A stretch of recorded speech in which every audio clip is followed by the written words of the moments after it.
الحمد لله نحمده ونستعين به ونستغفره ونعوذ بالله من شرور أنفسنا ومن سيئات أعمالنا. من يهد الله فهو المهتد ومن يضلل فلن تجد له وليا مرشدا. أشهد أن لا إله إلا الله وحده لا شريك له، وأشهد أن نبينا محمدا عبده ورسوله، وصلوات الله وسلامه على سيدنا ونبينا محمد وعلى آله وأصحابه وأهل بيته ومن تبعهم بإحسان إلى يوم الدين. أما بعد، فأوصيكم عباد الله بتقوى الله جل وعلا، فقد قال الله تبارك وتعالى في كتابه العزيز: أعوذ بالله من الشيطان الرجيم، بسم الله الرحمن الرحيم. قال إن هؤلاء ضيفي فلا تفضحون واتقوا الله ولا تخزون. صدق الله العظيم. இந்த உலகை படைத்து பரிபாலித்துக் கொண்டிருக்கும் ரப்புல் ஆலமீன் அல்லாஹ்வுக்கே புகழ் அனைத்தும். ஸலாத்தும் ஸலாமும் நமது இறுதி தூதர் முஹம்மது முஸ்தபா ஸல்லல்லாஹு அலைஹி வஸல்லம் அவர்கள் மீதிலும், அவர்களை பின்பற்றி வாழ்ந்த சஹாபாக்கள், தாபிஊன்கள், தபஉ தாபிஈன்கள், கியாமத்துடைய நாள் வரைக்கும் இந்த உலகத்தில் அல்லாஹ்வை ஏற்று வாழக்கூடிய அனைத்து முஃமின்கள் மீதும் உண்டாகும். அன்பின் இஸ்லாமிய சகோதரர்களே, அல்லாஹ்வின் நல்லடியார்களே, இந்த உலகத்தில் வாழும் போது எல்லா நிலைகளிலும் அல்லாஹ் ஒருவனை பயந்து தக்வா செய்து கொள்ளுமாறு முதலில் எனக்கும் அப்பால் உங்களுக்கும் தக்வாவை கொண்டு வசியத் செய்து கொள்கின்றேன். கனிமான அல்லாஹ்வுடைய நல்லடியார்களே, அல்லாஹு தஆலா ரப்புல் இஸ்ஸத் இந்த உலகத்தில் இஸ்லாம் என்று சொல்லக்கூடிய மார்க்கத்தை ஏற்று பின்பற்றி இஸ்லாமிய மார்க்கத்தின் போதனைகளை எடுத்து நடக்கக்கூடிய முஸ்லிம்களாக, அல்லாஹுக்கு உண்மையில் கட்டுப்படக்கூடியவர்களாக அல்லாஹ் நம்மை படைத்திருக்கிறார். அல்லாஹுவை ஏற்று வாழக்கூடியவர்கள், அல்லாஹுடைய கட்டளைகளை மதித்து வாழக்கூடியவர்கள், அல்லாஹுடைய முடிவுகளை ஏற்று உலகத்திலே வாழக்கூடியவர்களுக்கு முஸ்லிம் என்று பெயர் சொல்லப்பட்டிருக்கிறது. கண்ணியமானவர்களே, யூதர்கள் யூத மதத்தை பின்பற்றினார்கள். அவர்களுக்கு யஹூத் என்று அல்லாஹ் குர்ஆனில் பெயர் சொல்கிறார். கிறிஸ்தவர்கள் ஈசா அலைஹிஸ்ஸலாத்து வஸ்ஸலாம் அவர்களை பின்பற்றி வாழ்ந்தார்கள். அவர்களுடைய மூதாதையர்கள், அவர்களை குர்ஆன் நசாரா என்று பெயர் சொல்லியிருக்கிறது. ஆனால் முஸ்லிம்களுடைய தன்மைகள், முஸ்லிம்கள் எப்படிப்பட்டவர்கள், முஸ்லிம்கள் என்ன செய்ய வேண்டும், அவர்களுடைய கண்ணியம் என்ன, பொறுப்பு என்ன என்பதை அல்லாஹ் சொல்கிற போது, முஸ்லிம்களுக்கு முஸ்லிம் என்று யார் பெயர் வைத்தது என்பதையும் அல்லாஹ் குர்ஆனிலே குறிப்பிடுகிறார். மில்லத் அபீக்கும் இப்ராஹிம், நபியே, நீங்கள் இப்ராஹிம் அலைஹிஸ்ஸலாத்து வஸ்ஸலாம் அவர்களுடைய வழிமுறையை, அவர்களுடைய சுன்னாவை, அவர்கள் உலகத்தில் காட்டி தந்த அந்த வாழ்க்கை முறையை நீங்கள் பின்பற்ற வேண்டும் என்று நபி ஸல்லல்லாஹு அலைஹி வஸல்லம் அவர்களுக்கு அல்லாஹ் சொல்லிவிட்டு என்ன சொல்கிறான்? ஹுவ சம்மாக்குமுல் முஸ்லிமீன். அல்லாஹ்வை ஏற்று வாழக்கூடியவர்களுக்கு முஸ்லிம் என்று பெயர் வைத்தவர்களே இப்ராஹிம் தான் என்று அல்லாஹு தஆலா முஸ்லிம்கள் என்றால் யார் என்று சொல்வதை போன்று முஸ்லிம்களுக்கு முஸ்லிம் என்று பெயர் வைத்ததே உலகத்தில் நபிமார்களில் முஹம்மது ஸல்லல்லாஹு அலைஹி வஸல்லம் அவர்களுக்கு பின்னால் மிகவும் சிறந்த உயர்ந்த கண்ணியமான நபிதான் இப்ராஹிம் அலைஹிஸ்ஸலாம்.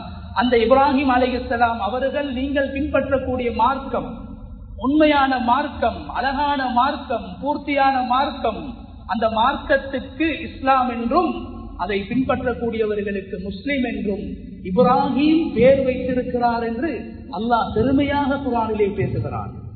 அதனால்தான் கண்ணியமானவர்களே, அல்லாஹு தஆலா இந்த கடைசி உம்மத், இந்த உம்மத்தினர்கள் செய்யக்கூடிய சில இபாதத்துக்களில், சில வணக்கங்களில் அல்லாஹு தஆலா நபி ஸல்லல்லாஹு அலைஹி வஸல்லம் அவர்களை சம்பந்தப்படுத்தி இருப்பதை போல நபி இப்ராஹிம் அலைஹிஸ்ஸலாத்து வஸ்ஸலாம் அவர்களையும் அல்லாஹ் சம்பந்தப்படுத்தி வைத்திருக்கிறார். நபி ஸல்லல்லாஹு அலைஹி வஸல்லம் அவர்கள் தனக்கு இறுதியாக கிடைத்த ஆண் குழந்தைக்கு உலகத்தில் எத்தனையோ நபிமார்களுடைய பெயர் இருக்கும் போது, எத்தனையோ சாலிஹானவர்களுடைய பெயர்கள் இருக்கும் போது, அரபியில் நல்ல அர்த்தம் உள்ள பெயர்கள் இருக்கும் போது, நபிகள் நாயகம் ஸல்லல்லாஹு அலைஹி வஸல்லம் அவர்கள் தன்னுடைய குழந்தை, கடைசி ஆண் குழந்தை பிறந்த நேரத்தில் அரபி அல்லாத ஒரு பெயரை, இப்ராஹிம் என்ற பெயர் நபிமார்களுடைய குர்ஆனிலே 25 நபிமார்களுடைய பெயர்களை அல்லாஹ் சொல்லி இருக்கிறான். அந்த பெயர்களில் வெறும் 5 பெயர்கள் தான் அரபு பெயர்கள், மற்றைய 20 பெயர்களும் அரபி அல்லாத வேறு மொழிகளில் வைக்கப்பட்ட பெயர்கள். இப்ராஹிம் என்ற பெயர் அரபு பெயரே கிடையாது. அந்த பிள்ளைக்கு நபி அவங்க வச்சாங்க இப்ராஹிம். புள்ள இப்ராஹிம் அலைஹிஸ்ஸலாத்து வஸ்ஸலாம் அவர்களை போன்று மாற வேண்டும். ஒரு குழந்தையுடைய எதிர்காலத்தை, அந்த குழந்தையுடைய பெயர் மாற்றும் என்று சொல்லப்பட்டிருக்கிறது. பெயர்களுக்கு ஏற்றவாறுதான் பிள்ளைகள் வளருவார்கள்.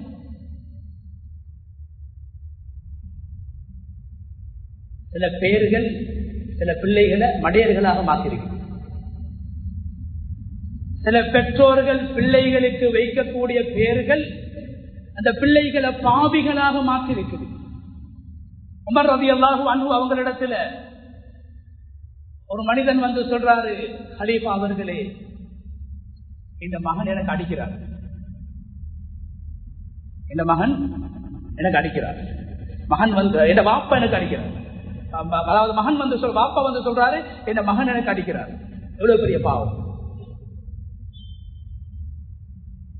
மகனை பார்த்து கேட்டாங்க உமர் ரலியல்லாஹு அன்ஹு, ஏன் நீ வாப்பாக்கு அடிக்கிறாய்? பெத்த வாப்பா, அல்லாஹ்வுக்கு அடுத்ததாக கண்ணியப்படுத்தப்பட வேண்டிய வாப்பாவுக்கு, தந்தைக்கு நீ அடிக்கின்றாய், என்ன காரணம்? அந்த மகன் சொன்னாரு, கலீஃபா அவர்களே, நான் இந்த அளவுக்கு மோசமா போறதுக்கு 2 காரணம். வாப்பாக்கு கை நீட்டி அடிக்கிற அளவுக்கு மோசமான ஒருவனாக மாறுறதுக்கு காரணம் 2 காரணம். என்ன 2 காரணம் சொன்னாங்க? அந்த மகன் சொல்றாரு, இந்த வாப்பா திருமணம் செய்யக்கூடிய நேரத்துல சாலிஹான பெண்ண எதிர்காலத்தை நோக்கமாக வச்சு, தூர நோக்கத்தோட, வெறுமனே ஆசைக்காக இல்லாமல், இந்த திருமணத்தின் மூலம் ஒரு சாலிஹான குழந்தை கிடைக்க வேண்டுமாக இருந்தால் திருமணம் செய்யக்கூடிய பெண் சாலிஹான பெண்ணாக இருக்கணும் என்ற உம்மா ஒரு மோசமான பொம்புல, கெட்ட பொம்புல. இந்த வாப்பா என் உம்மாட தீனை பார்க்காம, மார்க்கத்தை பார்க்காம, வெறும் அழகை மட்டும் பார்த்தாரு, அல்லாஹ்வோட தொடர்பை பார்க்கல. திருமணத்தின் மூலமாக ஒரு குழந்தை கிடைக்க இருக்குது, அது சாலிஹான குழந்தையாக வாழணும், வளரணும், தாயுடைய பங்களிப்பு இருக்குது. சரியான தாய என்ற வாப்பா தெரிவு செய்யல. 2வது அந்த மகன் சொன்னாரு, என் வாப்பா எனக்கு நல்ல பெயரை வைக்கல. இந்த 2 காரணத்தாலதான் நான் இந்த அளவுக்கு மோசமானவனாக, வாப்பாக்கு கை நீட்டி அடிக்கிற அளவுக்கு மாறிக்கிறேன். நல்ல பெண்களையும் தெரிவு செய்யணும். பிள்ளைகள் கிடைச்சா உலமாக்கள்கிட்ட வந்து அர்த்தமுள்ள நபிமார்களுடைய, சஹாபாக்களுடைய, சாலிஹீங்களுடைய, சித்தீகீங்களுடைய, சுஹதாக்களுடைய பேரை வைக்கணும். அந்த பேருக்கு ஏற்றவாறு, அந்த பேருடைய பரக்கத்தால அல்லாஹ் பிள்ளைகளுடைய வாழ்க்கையை வளமாக அல்லாஹ் ஆக்குவான். இன்னைக்கு பிள்ளைகளுக்கு பேர் வைக்கிறது யூடியூபை பார்த்து, இன்னைக்கு பிள்ளைகளுக்கு பேர் வைக்கிறது யஹூதி நசாராக்களுடைய வெப்சைட்டை பார்த்து, இன்னைக்கு பிள்ளைகளுக்கு பேர் வைக்கிறது கூகுளை பார்த்து. ஒரு காலம் இருந்துச்சு, பிள்ளைகளை பெற்ற உடனே அந்த உலமாக்கள் என்ன பெயரை பெற்றோருக்கு சொல்லுவாங்களோ அந்த பேரை கருத்தை கூட விளங்காம வச்சிடுவாங்க. பேர் ஒரு மரங்கள். இன்னைக்கு அவங்க பேரை கட்டி உருவாக்கி அரபு மொழியில, அரபுல அகராதியில எங்கேயும் கிடைக்காத பேர்கள் விற்கிறாங்க. ஒரு நடிகனை போல, நடிகன் மாட்ட பேர், அவன் நடிகனை போலதான் வருவான். ஒரு விளையாட்டு வீரனை போல வைக்க பார்க்கிறது, பிரபலியத்தை தேடி. அவன் விளையாட்டு கோலுக்கு பின்னால்தான் அவன் போவான். நபிகள் நாயகம் ஸல்லல்லாஹு அலைஹி வஸல்லம் அவர்கள் தன்னுடைய குழந்தைக்கு இப்ராஹிம் என்று பெயர் வைத்தார்கள். இப்ராஹிம் அலைஹிஸ்ஸலாத்தை போன்ற ஒரு நபியாக இல்லாவிட்டாலும் தன்மைகள் வர வேண்டும். தன்னுடைய பேர குழந்தைகளுக்கு அழகான பெயர்களை வைத்தார். அந்த காலத்திலே ஹர்ப் என்று சொல்லக்கூடிய பெயர் மிக பிரபல்யமான பெயராக இருந்தது. ஹர்ப் 3 எழுத்து, லேசாக உச்சரிக்கலாம். ஹர்ப் என்ற பெயரை அந்த சமூகத்திலே அநேகமானவர்கள் பெயர் வைக்கக்கூடிய நேரத்திலே ரசூலுல்லாஹி ஸல்லல்லாஹு அலைஹி வஸல்லம் அவங்க தந்த பேர குழந்தைக்கு அதே 3 எழுத்துல ஹசன் என்று பெயர் வச்சாங்க. ஹர்பண்டா யுத்தம், ஹர்பண்டா வெற்றது, ஹர்பண்டா ரத்தம் ஓட்டுறது, ஹர்பண்டா இன்னொன்னுக்கு அடிக்கிறது, ஹர்பண்டா இன்னொருத்தோட வெறுக்கிறது. அதான நடக்குது பிலஸ்தீன்ல. இஸ்லாம் யுத்தத்தை விரும்பல, இஸ்லாம் சமாதானத்தை விரும்புது, இஸ்லாம் அழக விரும்புது. அதனால ஹர்ப் என்ற பெயர் அரபியர்கள் தங்களுடைய தைரியத்தை வெளிப்படுத்துவதற்காக, வீரத்தை வெளிப்படுத்துவதற்காக தங்களுடைய பிள்ளைகளுக்கு ஹர்ப் என்று பெயர் வைக்கக்கூடிய காலகட்டத்திலே அருமை நாயகம் ஸல்லல்லாஹு அலைஹி வஸல்லம் அவர்கள் தன்னுடைய பிள்ளைக்கு இப்ராஹிம் என்று பெயர் வைத்தார்கள். பெயர் எங்களுடைய பிள்ளைகளுடைய எதிர்காலத்தை மாற்றுகிறது. பேர் என்பது துஆ. நீங்க என்ன பேரை வச்சாலும் அந்த பேரை சொல்லித்தான் நாளை மறுமையில் அல்லாஹ் உலக மக்களுக்கு முன்னால் அழைக்க இருக்கின்றான். எனவே பிள்ளைகளுக்கு நல்ல பெயரை வையுங்கள் என்று அருமை நாயகம் ஸல்லல்லாஹு அலைஹி வஸல்லம் அவர்கள் தனது பிள்ளைக்கும் பேர குழந்தைக்கும் அழகான பெயரை வைத்தார். ஃபாத்திமா ரலியல்லாஹு அன்ஹா அவர்களுக்கு 3 ஆண் குழந்தைகள். அந்த 3 ஆண் குழந்தைகளுக்கும் அழகான பெயரை நபி அவர்கள் வைத்தார்கள். ஹசன், ஹுசைன், முஹ்சின். ஹசன் என்ற அழகானது, அழகானது, நல்லது என்ற அரபு பதத்திலிருந்து பிளந்தெடுக்கப்பட்ட ஹசன், ஹுசைன், முஹ்சின் என்று பெயர் வைத்தார்கள். ஏன் அந்த பிள்ளை நல்லா வளரணும், வாழணும் என்பதற்காக வேண்டும். பேருக்கு ஏற்ற மாதிரி தான் ஆக்கள் வைக்கணும்.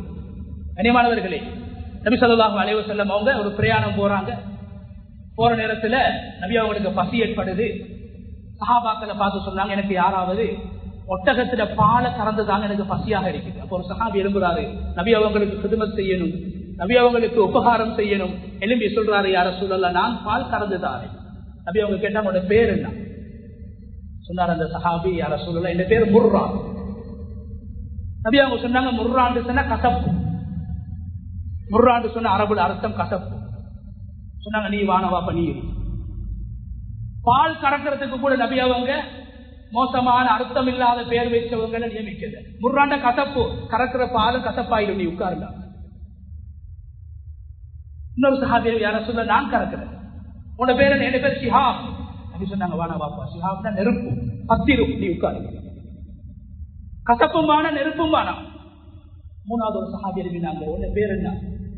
சொன்னாங்க ரசூலுல்லாஹ். அந்த சஹாபி சொல்ல, யஸீத், நல்ல பேர், அதிகமானவன், அதிகப்படுத்தக்கூடியவன், அளவு செய்யக்கூடியவன், மேலதிகமாக கொடுக்கக்கூடியவன், அதிகமான காலம் வாழக்கூடியவன். அழகான அர்த்தம். நபி அவங்க சொன்னாங்க, நீ போயிட்டு பால் கறந்துக்கோ.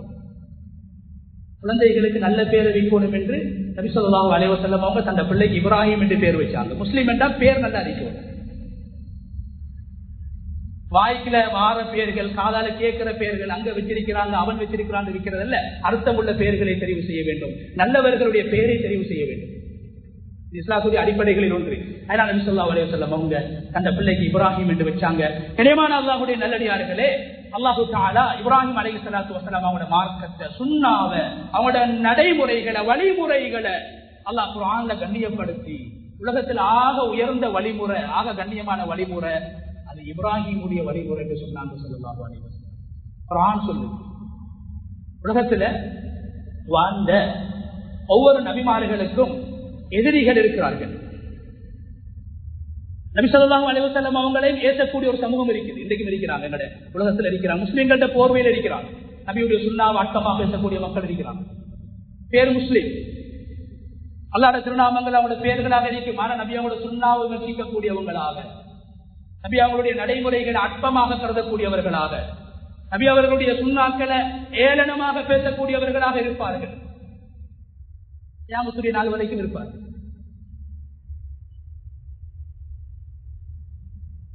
கண்ணியமானவர்களே, ஒவ்வொரு நபிமார்களை விமர்சிக்கக்கூடியவர்கள், திட்டக்கூடியவர்கள் இருப்பார்கள், இருந்து கொண்டே இருப்பார்கள். ஆனால் இப்ராஹிம் அலைஹிஸ்ஸலாத்து வஸ்ஸலாம் அவர்கள் வாழ்ந்து முடிந்ததற்கு பின்னால் உலகத்தில் இப்ராஹிம் அலைஹிஸ்ஸலாத்து வஸ்ஸலாம் அவர்களுக்கு எதிரிகள் யாருமே கிடையாது.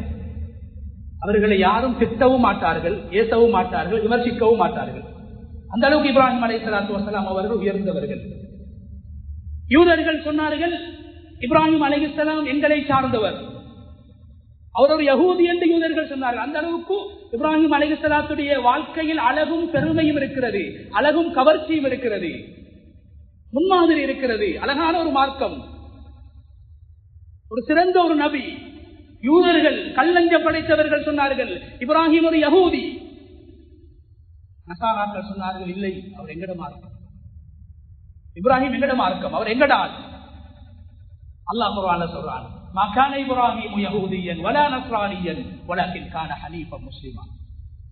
இப்ராஹிம் யூதர்கள் சொல்றது போல அவர் யஹூதியும் இல்ல, கிறிஸ்தவர்கள் சொல்றதை போல அவர் கிறிஸ்தவரும் இல்ல, வலக்கின் கான ஹனீஃபன் முஸ்லிமா, அவர் உண்மையான முஸ்லிம். இப்ராஹிம் அலைஹிஸ்ஸலாத்து அல்லாஹ் முஸ்லிம் என்று சொல்றான். இஸ்லாத்தை பின்பற்றக்கூடியவங்களுக்கு இப்ராஹிம் அலைஹிஸ்ஸலாம் முஸ்லிம் என்று பெயர் வச்சிருக்கிறாங்க. கண்ணியமானது, அதனாலதான் எங்கட உலகத்துல ஒரு முஸ்லிமுடைய அடையாளம், மிகப்பெரிய அடையாளம், ஒரு முஸ்லிமுடைய மிகப்பெரிய முக்கியமான அடையாளம் தொழுகை. நபி ஸல்லல்லாஹு அலைஹி வஸல்லம் அவங்க தொழுகையுடைய ஆரம்பத்திலும் கடைசியிலும் இப்ராஹிம் அலைஹிஸ்ஸலாத்து வஸலாம் அவங்களை ஞாபகம் செஞ்சாங்க. என்ன ஞாபகம்? தொழுகையுடைய ஆரம்பத்தில் நபி ஸல்லல்லாஹு அலைஹி வஸல்லம் அவங்க சூரத்துல் ஃபாத்திஹா ஓதுறதுக்கு முன்னால, தக்பீர் கட்டினதுக்கு பின்னால அதிகமான திக்ர்கள் செஞ்சிருக்கிறாங்க. ஹதீஸ்ல வந்திருக்கு, அதிகமான திக்ர்கள், தஸ்பீஹ்கள் செஞ்சிருக்கிறாங்க. அந்த திக்ர்கள்ல மிக அதிகமாக நபி அவர்கள் சொல்லக்கூடிய ஒரு நீளமான ஒரு திக்ர் தான் நாங்க வஜ்ஜஹ்து என்று சொல்லக்கூடிய அந்த திக்ர். வஜ்ஜஹ்து வஜ்ஹிய லில்லதி ஃபதர ஸமாவாதி வல் அர்த ஹனீஃபன் முஸ்லிமன் வ மா அன மினல் முஷ்ரிகீன் இன்ன ஸலாத்தி வ நுஸுகி என்று வரக்கூடிய எல்லோருக்கும் பாடமானது. சிறுபிராயத்தில் நாங்கள் மரணம் செய்திருக்கிறோம். இது கண்ணியமானவர்களே, இப்ராஹிம் அலைஹிஸ்ஸலாத்து வஸ்ஸலாம் அவர்கள் அல்லாஹ்வுக்கு முன்னால் தன்னுடைய ஈமானையும் ஏகத்துவத்தையும் அல்லாஹ்வின் மீது வைத்திருக்கக்கூடிய உறவையும் தொடர்பையும் வெளிப்படுத்திய வார்த்தைகள். இது அல்லாஹ் குர்ஆன்ல பேசுறான். இப்ராஹிம் அலைஹிஸ்ஸலாம் என்னை இப்படி புகழ்ந்தார்கள், என்னை இப்படி திக்ர் செய்தார்கள், என்னை இப்படி அவர்கள் கண்ணியப்படுத்தினார்கள் என்ற அந்த வார்த்தைகளை அல்லாஹ் குர்ஆனில் பதிவு செய்திருக்கிறார். ரசூல் ஸல்லல்லாஹு அலைஹி வஸல்லம் அவங்க தொழுகையில தக்பீர் கட்டிடத்தோட சூரத்துல் ஃபாத்திஹா ஓதுறதுக்கு முன்னால அல்லாஹ்வை புகழக்கூடிய அந்த அழகிய வரிகளை உச்சரிப்பதற்கு முன்னால் அருமை நாயகம் ஸல்லல்லாஹு அலைஹி வஸல்லம் அவர்கள் அந்த வஜ்ஜஹத்தை ஓதினார்கள். இப்ராஹிம் அலைஹிஸ்ஸலாம் ஓதியதை நான் ஓத வேண்டும். இப்ராஹிம் அலைஹிஸ்ஸலாத்து வஸ்ஸலாம் அவர்களால் கட்டப்பட்ட கஅபாவை முன்னோக்கி தொழக்கூடிய மனிதர்கள். இப்ராஹிம் அலைஹிஸ்ஸலாம் அவர்கள் மொழிந்த அந்த வார்த்தைகளை மொழிய வேண்டும் என்பதற்காக, ஒரு முன்மாதிரிக்காக அருமை நாயகம் ஸல்லல்லாஹு அலைஹி வஸல்லம் அவர்கள் அந்த துஆக்களை, திக்ர்களை ஓதினார்கள். தொழுகையுடைய கடைசியில் ஸலவாத்து சொல்லி நாங்கள் அத்தஹியாத்தை முடிக்கின்றோம். அந்த ஸலவாத்துக்களில் மிக சிறந்த ஸலவாத், ஸலவாத்துக்களில் மிக உயர்ந்த ஸலவாத் அது என்ன ஸலவாத்? அஸ்ஸலாத்துல் இப்ராஹீமிய்யா. இப்ராஹிம் அலைஹிஸ்ஸலாத்துடைய பெயர் சொல்லப்பட்டு செய்யப்படுகின்ற ஸலவாத். அல்லாஹும்ம ஸல்லி அலா முஹம்மதின் வ அலா ஆலி முஹம்மத் கமா ஸல்லைத அலா இப்ராஹீம் வ அலா ஆலி இப்ராஹீம். யா அல்லாஹ், நபி ஸல்லல்லாஹு அலைஹி வஸல்லம் அவர்களுக்கு நீ பரக்கத் செய்து விடுவாயாக, ஸலவாத்து சொல்லி விடுவாயாக. எப்படி இப்ராஹிம் அலைஹிஸ்ஸலாம் அவர்களுக்கும் அவர்களுடைய குடும்பத்துக்கும் நீ பரக்கத் செய்ததை போன்று என்று இப்ராஹிம் அலைஹிஸ்ஸலாத்துடைய பெயரையும் அவருடைய குடும்பத்தையும் தொழுகையின் ஆரம்பத்தில் இப்ராஹிம் அலைஹிஸ்ஸலாத்தை நாங்கள் ஞாபகம் செய்வதை போன்று தொழுகையுடைய கடைசியில் இப்ராஹிம் அலைஹிஸ்ஸலாத்து வஸலாம் அவர்களை நாம் ஞாபகம் செய்கின்றோம். கண்ணியமானவர்களே, இப்ராஹிம் அலைஹிஸ்ஸலாத்து வஸலாம் அவர்கள் காட்டி தந்த அந்த மார்க்கம், அதுதான் இஸ்லாம் என்று சொல்லக்கூடிய மார்க்கமாக இருக்கிறது. அல்லாஹ் தஆலா அல் குர்ஆனில் இப்ராஹிம் அலைஹிஸ்ஸலாத்து வஸலாம் அவர்களை பற்றி பேசுகின்ற போது 69 இடங்களில் இப்ராஹிம் அலைஹிஸ்ஸலாத்துடைய பெயரை அல்லாஹ் சொல்லி, இப்ராஹிம் என்ற தனியொரு அத்தியாயத்தை, ஒரு சூறாவை இறக்கி குர்ஆனில் பல இடங்களில் இப்ராஹிம் அலைஹிஸ்ஸலாத்து வஸலாம் அவர்களை பற்றி அல்லாஹ் பேசியிருக்கிறான். இப்ராஹிம் அலைஹிஸ்ஸலாத்து வஸலாம் அவர்களுடைய வாழ்க்கையில் 3 பகுதிகளை அல்லாஹ் குர்ஆனில் பேசியிருக்கிறான். இஸ்லாம் என்பது 3 பகுதிகளை கொண்டது. இஸ்லாத்துடைய அடிப்படைகள் 5 இருந்தாலும் இஸ்லாமுடைய கோட்பாடுகளை அடிப்படைகளை சுருக்கமாக 3ஆக நாங்கள் பார்க்கலாம். முதலாவது ஈமான், இரண்டாவது இபாதத், மூணாவது சுலூக், அதை அக்லாக் என்று சொல்வார்கள். இப்ராஹிம் அலைஹிஸ்ஸலாத்தை பற்றி குர்ஆன் பேசுகின்ற போது கண்ணியமானவர்களே இந்த 3 பகுதிகளையும் பேசுகிறது. இப்ராஹிம் அலைஹிஸ்ஸலாத்துடைய ஈமானை பற்றி பேசுகிறது. நெருப்புக்கு முன்னால் அவர்களுடைய ஈமான், நம்ரூதுக்கு முன்னால் அவர்களுடைய ஈமான். சிலை வணக்கம் செய்கின்ற சூழலில் ஒரு சிறுபான்மை சமூகமாக இப்ராஹிம் அலைஹிஸ்ஸலாம் வாழ்ந்தார்கள். அவர்கள் மாத்திரம்தான் முஃமின், மற்றவர்கள் எல்லோரும் முஸ்லிமீன். ஷிர்க்குக்கு முன்னால், சிலைகளுக்கு முன்னால், அந்நிய கலாச்சாரங்களுக்கு முன்னால், அந்நிய மதத்துடைய தனித்துவங்களுக்கு முன்னால் ஒரு முஸ்லிம் எப்படி வாழ வேண்டும்? சேர்ந்து கரைந்து விடுவதா? தண்ணீருக்குள்ளால் சீனியை போட்டு கரைப்பதை போன்ற ஒரு முஸ்லிம் அந்நிய சூழலில் காபிர்களை போட்டு கரைந்து விட வேண்டும் என்று வாழ்ந்தார்களா? அல்லது எதில் சேர வேண்டும், எதில் சேரக்கூடாது என்று நான் ஒரு முஸ்லிம், அல்லாஹ்வை 5 நேரம் சுஜூது செய்யக்கூடியவன், மௌத்துக்கு பின்னால் எனக்கு ஒரு வாழ்க்கை இருக்கிறது, இஸ்லாம் தான் உண்மையான மார்க்கம் என்பதை உள்ளத்தால் ஏற்று வாழக்கூடிய ஒரு முஃமின் என்ற அடிப்படையில் எதில் சேர வேண்டும், எதில் பிரிய வேண்டும் என்று பிரிந்து சேர வேண்டிய இடத்தில் சேர்ந்து வாழ்ந்தார்களா? அல்லது நம்மில் பலரை போன்று சிலரை போன்று கரைந்து போனார்களா? இதையெல்லாம் அல்லாஹ் குர்ஆனிலே பேசுகிறார். அவருடைய ஈமானுடைய பகுதி. பாப்பாவே ஒரு பெரிய காஃபிர், சிலை வணக்கம் செய்து சிலைகளின் பக்கம் அழைக்கக்கூடிய ஒரு தாயியாக வாப்பா இருக்கிறாரு. எப்படி வாப்பாவோட இப்ராஹிம் அலைஹிஸ்ஸலாம் பேசினாங்க, நடந்து கொண்டாங்க? குர்ஆன் பேசுது, ஈமானுடைய பகுதியை பேசுது. இப்ராஹிம் அலைஹிஸ்ஸலாத்துடைய இபாதத்துடைய பகுதியை குர்ஆன் பேசுது. ஹஜ் என்று சொன்னாலே இப்ராஹிம் அலைஹிஸ்ஸலாம் அவர்கள் தான். இபாதத்தையும் பேசுது. ஆனா கண்ணியமானவர்களே, ஈமானையும் இபாதத்தையும் குர்ஆனில் அல்லாஹ் பேசுவதை விட அதிகமாக இப்ராஹிம் அலைஹிஸ்ஸலாத்து வஸ்ஸலாம் அவர்களுடைய சுலூக் என்று சொல்லப்படுகின்ற, அஹ்லாக் என்று சொல்லப்படக்கூடிய சமூகத்தோடு நடக்கக்கூடிய விதம். இப்ராஹிம் அலைஹிஸ்ஸலாம் அவர்களை ஒரு தந்தையின் மகனாக குர்ஆன் பேசியிருக்கிறது. பாப்பா மகன், தன் மகன் உறவு எப்படி இருக்கும்? பல பிள்ளைகளின் தந்தையாக இப்ராஹிம் அலைஹிஸ்ஸலாத்தை குர்ஆன் பேசியிருக்கிறது.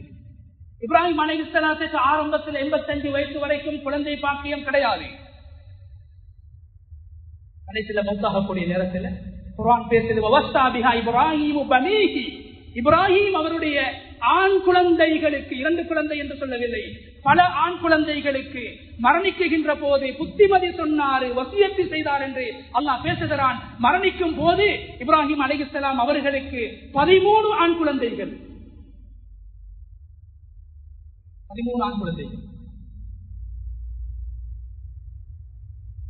காபிரான வாப்பாவோட ஒரு முஸ்லிம் எப்படி நடந்து கொள்ளணும்? ஷிர்க் செய்கின்ற பெரும்பான்மை சமூகத்துக்கு மத்தியில் அல்லாஹ் ஒருவன் என்று ஏற்றுக்கொண்ட ஒரு முஸ்லிம் எப்படி சேர வேண்டும், கரைய வேண்டும், அழக வேண்டும் என்பதற்கும் பாப்பாவை சொல்லி மகனை சொல்லி அல்லாஹ் சொல்றார். பிள்ளைகளோடு எப்படி ஒரு தந்தை நடந்து கொள்ள வேண்டும், உறவை எப்படி வைத்துக் கொள்ள வேண்டும், பிள்ளைகளை எப்படி நெறிப்படுத்த வேண்டும், வளர்க்க வேண்டும் என்பதை பற்றி சொல்கிற போது இப்ராஹிம் அலைஹிஸ்ஸலாத்தை ஒரு தந்தையாக அல்லாஹ் குர்ஆனிலே பேசியிருக்கிறான். வெறுமனே ஹஜ்ஜுடைய காலம் வரும்போது எங்களுக்கு ஞாபகத்திலே வருவது, இப்ராஹிம் அலைஹிஸ்ஸலாம் அவர்கள் கத்தியை எடுத்தார்கள், மகனுடைய கழுத்திலே வைத்தார்கள், அறுத்தார்கள், முயற்சித்தார்கள், அறுபடவில்லை என்பதுதான் இப்ராஹிம் அலைஹிஸ்ஸலாத்தை பற்றி சொல்கின்ற போது எங்களுடைய கற்பனையில் வருவது. கண்ணியமானவர்களே, இதை அல்லாஹ் குர்ஆனில் ஓரிடத்தில் தான் பேசியிருக்கிறான். சூரா சாஃபாத்தில் மட்டும்தான் மகனை அறுப்பதற்காக வந்தார்கள். ஈமானின் உச்சகட்டம். அல்லாஹ்வுக்கு முன்னால் உலகமே அற்பமானது, அல்லாஹ்வுடைய அன்புக்கு முன்னால் எனது மகனின் மீது வைத்திருக்கின்ற பாசம் அற்பமானது என்பதை, ஈமானின் உச்சகட்டத்தை வெளியாக்கிய அந்த நிகழ்வை குர்ஆனில் அல்லாஹ் ஒரே ஒரு இடத்துல தான் பேசுறான். ஆனா அவங்க பாப்பாவோட எப்படி பேசினாங்க, நடந்து கொண்டாங்க, பிள்ளைகளோடு எப்படி பேசினாங்க, உபதேசம் செஞ்சாங்க, வளர்த்தாங்க. முதுமை அடைந்த பருவத்தில் 85 வயசுக்கு பின்னால்தான் முதலாவது குழந்தையை கிடைச்சிச்சு. இது அல்லாஹ் குர்ஆன்ல பல இடங்கள்ல பேசுறாங்க. இப்ராஹிம் அலைஹிஸ்ஸலாத்துக்கு ஆரம்ப திருமணம், சாரா அம்மையார், குழந்தை பாக்கியம் கிடையாது. 85 வருஷங்களாக அந்த பெண்ணோடு வாழ்ந்துவிட்டு அதுக்கு பின்னால் 2வது திருமணம் செய்கிறார்கள். ஹாஜர் அம்மையார், முதலாவது குழந்தை இஸ்மாயில் அலைஹிஸ்ஸலாம் அவர்கள் பிறக்குகிறார்கள். அதற்கு பின்னால் அல்லாஹு தஆலா அந்த பரக்கத்தினால் இப்ராஹிம் அலைஹிஸ்ஸலாத்து வஸ்ஸலாம் அவர்களுக்கு சாரா அம்மையாரின் மூலமாக இஸ்ஹாக் என்ற அறிவு ஞானம் கொடுக்கப்பட்ட அறிவாளி என்ற குர்ஆனில் வர்ணிக்கப்பட்ட இஸ்ஹாக் என்ற குழந்தை அல்லாஹ் கொடுத்தான். பல வருஷங்களுக்கு பின்னால, பொறுமைக்கு பின்னால, தியாகத்துக்கு பின்னால, நேர்ச்சைக்கு பின்னால, கஷ்டத்துக்கு பின்னால, பல பேர்களுடைய பேச்சுக்கு பின்னால கிடைக்கக்கூடிய குழந்தைகளை அல்லாஹ் வீணாக்க மாட்டான் என்ற பாடத்தை அல்லாஹ் சொல்லிப்பார். சாரா அம்மையார் பல வருடங்கள் கொடுத்தார்கள், அழுதார்கள். கணவன் இரண்டாவது திருமணமும் செஞ்சிட்டார்கள், குழந்தை கிடைச்சு எனக்கு இன்னும் கிடைக்கலையே என்று நொந்தார்கள் மனதால். அல்லாஹ் உலாமுன் அலீம், இப்ராஹிம் உங்களுக்கு அறிவுள்ள குழந்தையை நாங்கள் தருவோம். அறிவுள்ள குழந்தை அவர் மட்டுமில்ல, அவருடைய மகன் யாக்கூப் அவரையும் நபியாக ஆக்குவோம், யாக்கூபுடைய மகன் யூசுஃபையும் நபியாக ஆக்குவோம். 2 பரம்பரை நபிமார்கள். தியாகத்துக்கு பின்னால கிடைச்ச குழந்தை, நேர்ச்சைக்கு பின்னால கிடைச்ச குழந்தை, அழுகைக்கு பின்னால கிடைச்ச குழந்தை, துஆவுக்கு பின்னால கிடைச்ச குழந்தை. அவரும் நபி, அவருடைய மகன் யாக்கூபும் நபி, யாக்கூபுடைய மகன் யூசுஃபும் நபி. கண்ணியமானவர்களே, 2வது திருமணத்தின் மூலமா, அதாவது 1வது திருமணம், 2வது குழந்தையின் மூலம், 2வது குழந்தை கிடைக்கிறது சாரா அம்மையாரின் மூலமாக.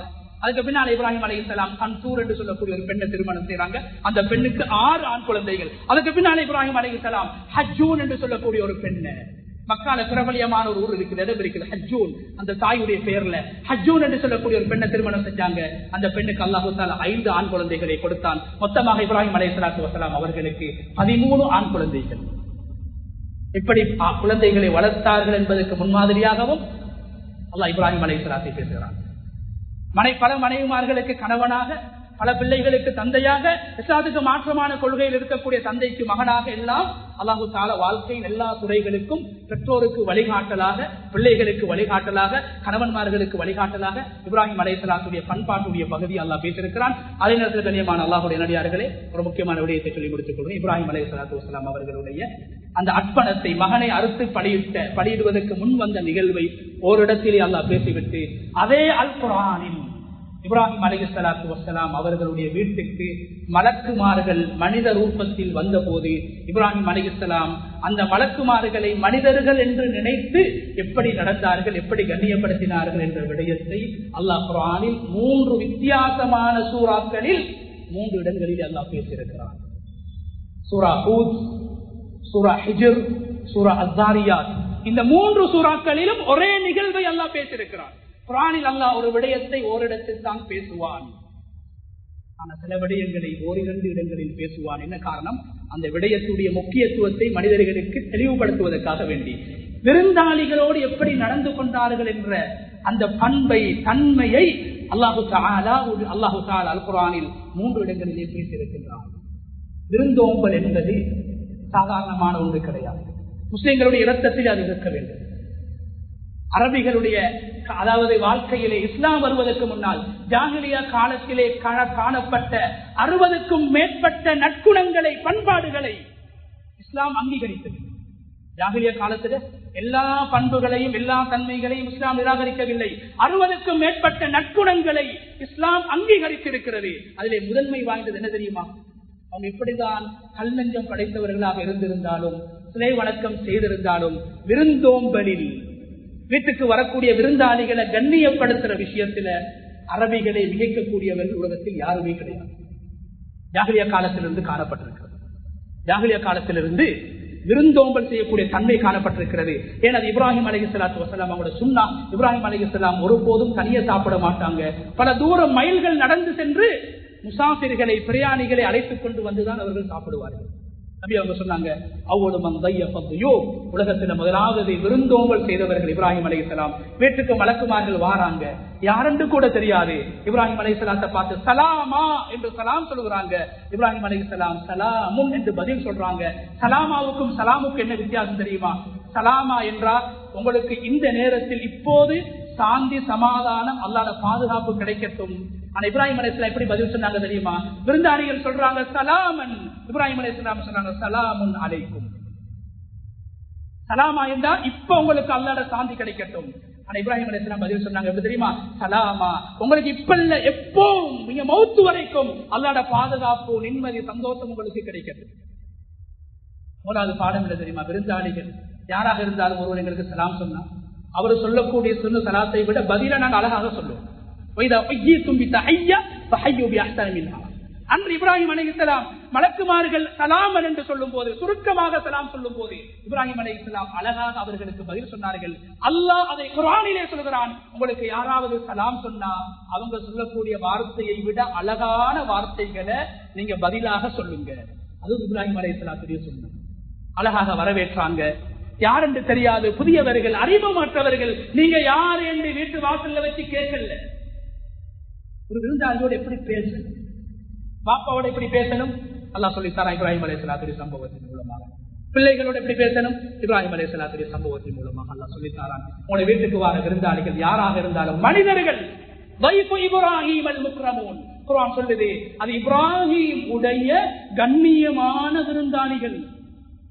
ஏன் அல்லாஹ் கண்ணியமான விருந்தாளிகள் என்று சொல்றான்? ஒன்று மலக்குமார்கள். ஆனா இப்ராஹிம் அலைஹிஸ்ஸலாத்துக்கு தெரியும் அவங்க மலக்கண்டு. இப்ராஹிம் அலைஹிஸ்ஸலாம் அவங்க அந்த விருந்தாளிகளை கண்ணியப்படுத்தினாங்க. கியாமத்துடைய நாள் வரைக்கும் அழிக்கப்படாத குர்ஆன்ல விருந்தாளிகளை கண்ணியப்படுத்தியதை அல்லாஹ் பெருமையாக பேசுகிறான். முதலாவது அல்லாஹ் சொல்றான் இப்ராஹிம் அலைஹிஸ்ஸலாம் கண்ணியப்படுத்தி. இரண்டாவது யார் என்று தெரியா, ஆனா தெரிஞ்சு கொள்ளும். எப்படி அழகா கேட்டாங்க தெரியுமா? நீங்க யாரு, எந்த ஊருன்னு கேட்கல, உங்களை எனக்கு தெரியாதே என்று கேட்கல. சொல்றாங்க கௌமுன் முன்கரூன். அழகான வார்த்தை. புதிய ஆட்கள் அழிக்கிறீங்களே, நீங்க யாரோட பேர் என்ன, எங்க வாரீங்க, என்னத்துக்கு வந்தீங்க? இன்னைக்கு நாங்க எங்க விருந்தாளிகளோட நடந்து கொள்றோம். அறிமுகம் இல்லாத கூட்டு போந்தா சிலவங்க கதவை கூட திறக்கிறது. முஸ்லீம் வந்திருக்கிறான்னு விளங்குது, நல்லவங்க வந்திருக்கிறான்னு விளங்குது. கதவை கூட திறக்கிறதுக்கு மனசு இல்லாதவங்க நாங்க வாழ்றோம். இப்ராஹிம் அலைஹிஸ்ஸலாம் யாருன்னே தெரியாது. சலாம் சொன்னதோட பதில் சொல்லி கேட்கிறேன், நீங்க யார் என்று இன்டர்வியூ வைக்கல, போலீசான கேட்கிற மாதிரி விசாரிக்கல. கௌமுன் முன்கரூன், முன்பின் அறியும் இல்லாத மாதிரி விளங்குது. உடனே என்ன செஞ்சாங்க தெரியுமா? உள்ளுக்கு அமர வச்சு விருந்தாளியை வீட்டுக்குள்ள எடுக்கும். இன்டர்வியூ வைக்கல. என்ன விஷயமா வந்தீங்க சொல்லுங்க. முஞ்ச கூட பார்த்து விருந்தாளிகளோட பேசுறதுக்கு எங்களுக்கு நேரம் இல்லை. விருந்தாளி வந்தா கூட எங்கட கையிலையும் போன், அவட கையிலையும் போன். அவரும் போன பார்த்தா பேசுவாரு, நாங்களும் போன பார்த்தா பேசுவோம். இப்ராஹிம் அலைஹிஸ்ஸலாம் முகத்தை பார்த்து பேசி நாங்க உட்கார வச்ச உடனே பராக இல அஹ்லி, விரைந்து சென்றார்கள். எங்க போனாங்க? மனைவி இடத்துல. அதுக்கேற்ற மனைவி. இப்ராஹிம் அலைஹிஸ்ஸலாத்துடைய தன்மையை போன்று கொடுக்கின்ற, உதவி செய்கின்ற, விருந்தாளிகளை கவனிக்கக்கூடிய மனைவி அவர்களுக்கு அமைந்திருந்தார்கள். சோம்பேறியான மனைவி இல்ல. சில பொம்பளைகளுக்கு விருந்தாளி வாரதே விருப்பம் இல்லை. ஏன் டீ ஊத்துறதுக்கு ஒரு சோம்பேறி, என்ன சரி வச்சு கொடுக்கறதுக்கு ஒரு சோம்பேறி. பராக இல அஹ்லிஹி, குர்ஆன் பேசுது. கடைக்கு ஓடல, மனைவிட்டு தான் போனாரு. வீட்டுக்கு ஒரு விருந்தாளியை கொண்டாடுறா 3 நாளைக்கு வந்து மனைவிட்டு சொல்லுவோம். பெரிய போர். இப்ராஹிம் அலைஹிஸ்ஸலாத்துடைய மனைவி குழந்தையற்ற தாயாக இருந்தாலும், மலட்டி தாயாக இருந்தாலும், முதுமையடைந்த தாயாக இருந்தாலும் விருந்தோம்பல் செய்கிற தன்மை அந்த தாயிடத்தில் எந்த காரணத்தில் அல்லாஹ் சொல்றான்? அவர் வீட்டுக்கு வெளியே போகல, உடனே மனைவிட்டு போனாரு. ராக என்றால் அரபியில் என்ன அர்த்தம் தெரியுமா? விருந்தாளிகளுக்கு தெரியாம ஸ்பீடாக போனாங்க, வேகமாக போனாங்க. விருந்தாளிகள் வந்தா மனுஷியான கணக்கு அவங்களை காக்க வைக்க கூடாது என்ற பாடத்தையும் அல்லாஹ் சொல்லித்தாரான். வந்து அவங்க உடனடியாக உபசரிக்கும். விருந்தாளிகளும் வந்துட்டோம் என்று சொல்லி மனுஷியான கணக்கில் அந்த வீட்டில் அப்படியே குந்துறதும் இல்லை. நபி அவங்க சொன்னாங்க குர்ஆன்ல, நபி அவங்களை பார்த்து என்ன சொல்ற, சஹாபாக்களை பார்த்து இதா துஐதும் ஃபதுகுலு, உங்களுக்கு விருந்துக்கு அழைக்கப்பட்ட போங்க, அழைக்காம போவாதீங்க. விருந்துக்கு அழைக்கப்பட்ட போங்க. ஃபைதா தஇந்தும் ஃபந்தஷிரு, விருந்து உபசாரம் சாப்பிட்டு அப்படியே கிளம்பிடுங்க. சஹாபாக்களை பார்த்து அல்லாஹ் சொல்றான், அங்க வேலை வெட்டி இருக்கு, வீட்டுக்குள்ள 1000 பிரச்சனை இருக்கும், அங்கேயே மனுஷியான கணக்கு இருக்காதீங்க. இப்ராஹிம் அலைஹிஸ்ஸலாம் வந்ததோட மனைவிட்டு ஓடி போனாங்க. ஓடி போய் கண்ணியமானவர்களே, விருந்தாளிகள் வீட்டுக்கு வரும்போது பெரிதாக அலட்டிக் கொள்ளவும் கூடாது. இருப்பதில் நல்லதே கொடுக்க வேண்டும். பெருசா கடன்பட்டு எங்களோட சக்தியை மீறி செலவழிக்கணும், கவனிக்கணும் என்று இஸ்லாம் சொல்லல. விருந்தோம்பல் என்பது ஈமானுடைய ஒரு பகுதி, சாதாரண விஷயம் அல்ல, முஸ்லிம்களுடைய அடையாளம். போனாங்க, மனைவியோட பேசினாங்க. இன்னொரு ஆயத்துல உடனடியாக சென்று சுட்ட மாட்டை எடுத்து கொண்டு வந்தாங்க. என்ன காரணம் தெரியுமா? உலமாக்கள் எழுதுறாங்க, சமைக்கிறதுக்கு நேரம் போகும், விருந்தாளிகள் பசியோட வந்திருக்கிறாங்க, அவளை கண்ணியப்படுத்தணும். அதனால அரபிகள் லேசாக மாமிசங்களை சுட்டுடுவாங்க. சுட்ட மாமிசத்தை கொண்டு வந்து கொடுத்தார் என்று குர்ஆன் பேசுது. ஏன் சகோதரர்களே, சமைப்பதற்கு மனுஷியான கணக்கு தேவைப்படும், சுடுவதற்கு லேசாக சுட்டுடலாம். அப்படியே நெருப்புல சுட்டு கொண்டு வச்சாங்க.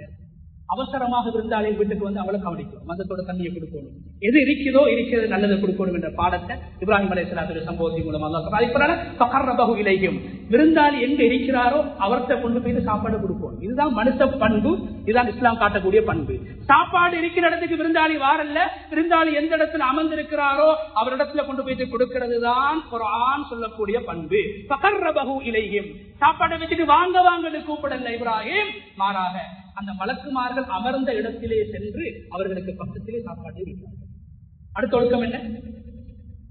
விருந்தாளிகள் சாப்பிடுகின்ற போது அவர்கள் சாப்பிடுகின்ற போது வற்புறுத்தக்கூடாது, கவனிக்க வேண்டும், கண்ணியப்படுத்த வேண்டும், அழகாக அவர்களை கவனிக்க வேண்டும். இப்ராஹிம் அலைஹிஸ்ஸலாம் அவங்களை பார்த்து சொல்லல சாப்பிடுங்க சாப்பிடுங்க சாப்பிடுங்கன்னு சொல்லல. வார ஒரு நினைப்பாரு சுருக்கா சாப்பாட்டை தந்து என்னை அனுப்ப பார்க்கலாம், என்னை விரட்ட பார்க்கலாம் சொல்லல. என்ன சொன்னாங்க? அலா தஅகுலூ, நீங்க இன்னும் சாப்பிடலையா? நீங்க இன்னும் அந்த வார்த்தை அல்லாஹ் குர்ஆன்ல பேசுறான், விருந்தாளியோட எப்படி பேசணும்? அலா தஅகுலூ, சாப்பிடுங்களே, சாப்பிடலாமே, சாப்பிட்டு கொண்டே பேசலாமே, சாப்பிடுங்க சாப்பிடுங்க வற்புறுத்தல்ல. அலா தஅகுலூ, சாப்பிடுங்க சாப்பிடலாமே என்று அழகாக முன்வைக்கிறது, அழகாக உபசரிக்கிறது. கண்ணியமான அல்லாஹ்வுடைய நடிகார்களே, அதுக்கு பின்னால அந்த மலக்குமார்கள் சாப்பிடாம இருக்கிறாங்க, சாப்பாட்டி பக்கம் அவளை கை போகுதில்லை, குர்ஆன் பேசுது. இப்ப இப்ராஹிம் அலைஹிஸ்ஸலாம் பயம் வருது, அடுத்த மனிதர்களாக இருந்தால் சாப்பிடணும், அழகான ஒரு கொளுத்த ஒரு மாடு சுட்டு வைக்கப்பட்டிருக்கிறது, சாப்பிடாம இருக்கிறாங்களே. இப்பதான் மலக்குமார்கள் சொன்னாங்க, இல்ல நாங்க மலக்குமார்கள் வானவர்கள் உங்களோட பக்கத்து ஊரை அழிக்கிறதுக்கு வந்திருக்கிறோம், பக்கத்து ஊரை பிரட்டி அழித்து நாசமாக்குறதுக்கு வந்திருக்கிறோம். இப்ப இப்ராஹிம் அலைஹிஸ்ஸலாம் சொல்றாங்க, அந்த ஊரை அழிக்கப்பட கொஞ்சம் கவனம், அங்க ஒரு நல்ல மனுஷன் இருக்கிறார், இன்னபீஹா லூத்தா, லூத் என்று சொல்லக்கூடிய நல்ல மனிதன் இருக்கிறாரு, அவரையும் அழிச்சு போற்றாதீங்க. ஒரு சமூக உணர்வு, இன்னத்தின பத்தி ஒரு நலவன் ஆடுறது, போட்டு கொடுக்கிறது இல்ல, காட்டி கொடுக்கிறது அல்ல, பாதுகாப்பாங்க. லூத்த கொள்ளாதவன், பொறாமையில பேசல, ரெண்டு பேரும் ஒரு இனமாக இருந்தா பொறாம வரும். வியாபாரிக்கு தான் வியாபாரியோட பொறாம, அதிகாரிக்கு தான் அதிகாரியோட பொறாம, லோயருக்கு தான் லோயரோட பொறாம, ஆலிமுக்கு தான் ஆலிமோட பொறாம. இனத்தை காட்டி கொடுக்கல. நீங்க அழிக்கப்பட கொஞ்சம் கவனம். லூத் நல்ல மனுஷன், அவர் இருக்கிறாரு, நல்ல மனுஷன், அவரை கொண்டுறாதீங்க, அவர் அழிக்கிறாதீங்க. கண்ணியமா அதுக்கு பின்னால் மலக்குமார் அந்த ஊருக்கு போறாங்க, லூத் அலைஹிஸ்ஸலாம் ஊருக்கு போறாங்க. அந்த ஊர் மக்கள் இவர் அந்த மலக்குமார்களை மனிதர்கள் என்று நினைச்சு, அந்த மலக்குமார்களை மனிதர்கள் என்று நினைச்சு கேவலப்படுத்தக்கூடிய நேரத்தில், பரிகாசம் செய்யக்கூடிய நேரத்தில் லூத் அலைஹிஸ்ஸலாம் என்ன சொன்னாங்க தெரியுமா? இன்னஹாஉலாஇ ضيفي فلا تفضحون, இந்த ஊருக்கு வந்த விருந்தாளிகள், என்ன விருந்தாளிகளை நீங்க கேவலப்படுத்துறது, என்ன கேவலப்படுத்துறதுக்கு சமன், விருந்தாளிகளை கேவலப்படுத்த வேணாம். லூத் அலைஹிஸ்ஸலாத்துடைய அழிக்கப்பட்ட சமூகத்தை பற்றி பேசுகின்ற போதும் அல்லாஹ் விருந்தாளிகள் கண்ணியப்படுத்தப்பட வேண்டும், உபசரிக்கப்பட வேண்டும் என்ற பாடத்தை அல்லாஹ் சொல்லியிருக்கிறார். நபிமார்கள்ட்ட காணப்பட்ட பண்பு, மற்றவங்களோட நல்ல முறையில பேசுறது, விருந்தாளி வந்து அவர் தண்ணியை கொடுத்து, ஈக்கிரத்தை கொடுத்து, உட்கார வச்சு, சலாம் சொல்லி, நோய் விசாரிச்சு, அவங்களோட சேவைகளை விசாரிச்சு, உண்ண கொடுத்து அனுப்பணும் என்று குர்ஆன் உலகத்தில் அருளப்படுறதுக்கு முன்னால வாழ்ந்த நபிமார்கள் விருந்தோம்பல் செய்யக்கூடியவர்களாக, மனிதர்களை மதித்து மனிதர்களுடைய தேவைகளை பூர்த்தி செய்து விருந்தோம்பல் செய்யக்கூடியவர்களாக வாழ்ந்திருக்கிறார்கள் என்று அல்லாஹ் குர்ஆனில் லூத் அலைஹிஸ்ஸலாத்து வஸலாம் அவர்களை பற்றி பேசும்போதும், யூசுப் அலைஹிஸ்ஸலாம் அவர்களை பற்றி பேசும்போதும், யூசுப் அலைஹிஸ்ஸலாம் என்ன சொன்னாங்க? உலகத்தில விருந்துபசாரம் செய்யக்கூடியவர்களில் மிக சிறந்தவன் நான் என்று சொன்னார்கள். விருந்துபசாரம் செய்யக்கூடியவர்களில் நான் சிறந்தவன் என்று சொன்னாங்க. சொல்லக்கூடியவன சிறந்தவன், ஜகாத் கொடுக்கக்கூடியவன சிறந்தவன் சொல்ல என்ன சொன்னாங்க? விருந்தாளிகளை உபசரிக்கிறதுல என்ன விட்டா யாரும் இல்லை என்று யூசுப் அலைஹிஸ்ஸலாம் சொன்னாங்க. ஜெயில வாழ்ந்தவங்க, சிறைச்சாலையில வாழ்ந்தவங்க, குடும்பத்தை விட்டு ஒதுக்கப்பட்டவங்க, சோதிக்கப்பட்டவங்க அல்லாஹ் பிற்காலத்துல கொடுத்தான், விருந்தோம்பல் செஞ்சாங்க. அதனால நபி அவங்க சொன்னாங்க, யார்கிட்ட விருந்தோம்பல் செய்யக்கூடிய பண்பு இல்லையோ அவன்கிட்ட ஈமான் இல்லைன்னு சொன்னாங்க. லா ஈமான லிமன் லம் யுதிப், யாரு விருந்தோம்பல் செய்ய மாட்டானோ, மற்றவனுக்கு உதவணும், வீட்டுக்கு வரணுக்கு தண்ணியை கொடுக்கணும், சலாம் சொல்லி பேசணும், மோட்டை பார்த்து பேசணும், ஏதாவது வச்சு கொடுக்கணும், உபசரிக்கணும், ஏழைகளை கூட்டு சாப்பாடு போடணும், விருந்தோம்பல்கள்ல ஏழைகளையும் சேர்க்கணும் என்ற உணர்வு யார்கிட்ட இல்லையோ நபி சொன்னாங்க ஈமான் இல்ல வாப்பா உங்கள்கிட்ட. மன் கான யுமினு பில்லாஹி வல் யௌமில் ஆகிர் ஃபல்யுக்ரிம் தைஃபா, அல்லாஹ்வையும் அல்லாஹ்வுடைய நபியையும் கொண்டு நீங்க அல்லாஹ்வுடைய குர்ஆனையும் கொண்டு ஈமான் கொண்டதாக இருந்தா விருந்தாளிகளுக்கு உபசாரம் செய்யுங்க என்று சொல்லி நபி ஸல்லல்லாஹு அலைஹி வஸல்லம் அவங்க சொல்லிருக்காங்க. அதனாலதான் இமாம் அஹ்மத் இப்னு ஹம்பல் ரஹ்மத்துல்லாஹி அலைஹி அவங்க சொல்றாங்க, விருந்தாளி வந்தா ஒரு நாள் ஃபுல்லாக முழுமையாக அவருக்கு சாப்பாடு கொடுக்கிறது வாஜிப், இரண்டாவது மூணாவது நாள் கொடுக்கிறது சுன்னத்து, முஸ்தஹப். அதுக்கு பின்னால கொடுக்கிறது சதக்கா. விருந்தாளியும் பார்க்கணும், ஒரு வீட்டுல போய் 5-6 நாள் தங்கக்கூடாது, கூடினா 3 நாள். 3 நாளுக்கு போயிட்டு 3 நாளைக்கு மேல அவர் விரும்புறாரு, வீட்டுக்காரர் விரும்புறாருன்னா அவருக்கு கொடுக்கிறது சதக்காவாக மாறும். 3ஆம் ஆண்டு கொடுக்கிறது வாஜிப் என்று நபி ஸல்லல்லாஹு அலைஹி வஸல்லம் அவங்க சொல்லியிருக்கிறார். எனவே இந்த வீட்டுக்கு வரக்கூடியவங்க பசியோடு போகக்கூடாது, அவங்களை உபசரிக்கணும், கண்ணியப்படுத்தணும். எனவே இப்ராஹிம் அலைஹிஸ்ஸலாத்துடைய வாழ்க்கை வெறுமனே குர்பான் அல்ல, வெறுமனே தியாகங்கள் அல்ல. இப்ராஹிம் அலைஹிஸ்ஸலாத்துடைய வாழ்க்கையில் ஈமான் இருக்கிறது, இஸ்லாம் இருக்கிறது, தக்வா இருக்கிறது, இபாதத் இருக்கிறது, பண்பாடு இருக்கிறது, குடும்ப உறவு இருக்கிறது, விருந்தாளிகளோடு எப்படி நடக்க வேண்டும் என்ற பாடமும் இருக்கிறது. எனவே வல்ல நாயன் அல்லாஹ் தஆலா இப்ராஹிம் அலைஹிஸ்ஸலாத்து வஸலாம் அவர்கள் தியாகங்களையும் அர்ப்பணங்களையும் செய்த மாதத்தை நெருங்கிக் கொண்டிருக்கிறோம். அந்த இடத்தை நோக்கி மக்கள் செல்லக்கூடிய சந்தர்ப்பத்தை நாங்கள் அடைந்திருக்கின்றோம். வல்ல நாயன் அல்லாஹ் தஆலா இப்ராஹிம் அலைஹிஸ்ஸலாத்து வஸலாம் அவருடைய அந்த மார்க்கத்தை, நபி அவர்களுக்கு காட்டிக் கொடுக்கப்பட்ட அந்த மார்க்கத்தை முறையாக பின்பற்றி பண்பாடுகளை வாழ்க்கையில் எடுத்து நடந்து தன்னை ஒரு உண்மையான முஸ்லிமாக அடையாளப்படுத்தி அல்லாஹ்வினால் கடமையாக்கப்பட்ட கடமைகளை செய்து முடிந்த தியாகங்களை செய்து அல்லாஹ்வுடைய பொருத்தத்தை அடைந்து மரணிப்பதற்கு முன்னால் இப்ராஹிம் அலைஹிஸ்ஸலாம் அவர்கள் வாழ்ந்த, அவர்கள் குடும்பத்தோடு வாழ்ந்து தியாகங்களை செய்த அந்த பூமியை சென்று அல்லாஹ்வுடைய அந்த இல்லத்தை தரிசித்து அல்லாஹ்வுடைய பொருத்தத்தை முழுமையாக அடையக்கூடிய கூட்டத்தில் நம் அனைவரையும் அல்லாஹ் தஆலா ஆக்கிடுவானாக. யா அல்லாஹ் எங்களுடைய பாவங்களை மன்னிப்பாயாக, எங்களுடைய மாதாபிதாக்களுடைய பாவங்களை மன்னிப்பாயாக. அல்லாஹ் ஈமானோடு வாழ்ந்து ஈமானோடு இந்த உலகத்தை விட்டு பிரியக்கூடிய சந்தர்ப்பத்தை நம் அனைவருக்கும் நசீபாக்குவாயாக. அல்ஹம்துலில்லாஹ்.